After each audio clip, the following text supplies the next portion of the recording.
So stop me if you've heard this story before. I've never told it aloud, but I may have mentioned it to you without my knowing. It was an overcast day in July, one sunny afternoon in February. On days like this, I always never leave the house to go to the market. But on this particular evening, I decided that I would visit upon my dearest friend early this morning. The horizon had not yet birthed the new day's sun, which was now so high in the sky. So I went calling on my friend Jack Rabbit so that we might adventure together in a manner deserving of my time. Jack was a most diminutive fellow who stood nearly 5 stones high, nearly eclipsing the sun itself.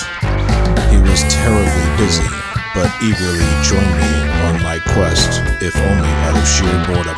I had heard tell of a place down our dusty old road, not unlike Wichita, before they erected a city there, covered in a blanket of high green grass, devoid of all life, except for that which we encountered along the way.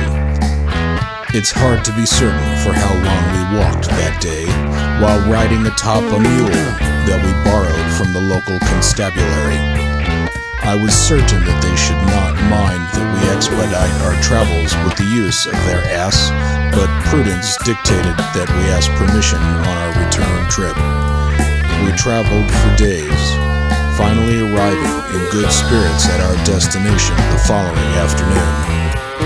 Though tired from our trip, we nonetheless felt well rested and eager to explore our destination. After a quiet evening of mead and weed by the fireplace of the Stuck Pig Tavern, we set out for the cottage by the brook the next morning.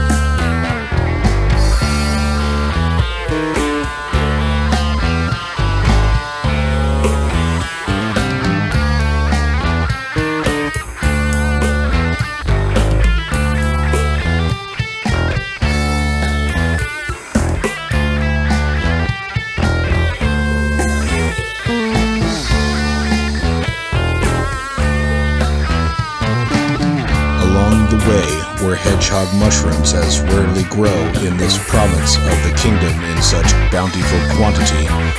These individual specimens, unlike most, were as tall as a 2-story ziggurat. Though they were as poisonous as turtle teeth, the local inhabitants have converted them into mycotic condominiums. They look together like a medieval city fortress, since the mushrooms were arranged in a massive fairy ring around the tiny inland sea. The citizens of the town, who are too busy going about their business to pay each other any mind, seem to function as a collective, a hive mind, if you will, functioning as a single organism acting in an organized chaos to satisfy the needs of a greater community. We eventually come upon the small cabin at the edge of the forest. We greet the old woman and her husband, who invite us to view the magnificent oddity that has gained their home such widespread notoriety. This house, you see, had serpents as residents. So numerous they were that they formed the very floor itself. They were interwoven with one another so intricately so as to form a woven carpet upon which you could walk continuously throughout the home and into the gardens around the house without your feet ever touching the ground. Undulating gently like ripples in a stream, their patterned backs can carry you around without your active participation. Jack and I looked at each other in utter dismemberment. We had neither of us seen such a strange sight before, save for the magnificent mushroom homes and so many other things in this realm of contrariety. We talked little on our way back home on the subject of our amazing adventure.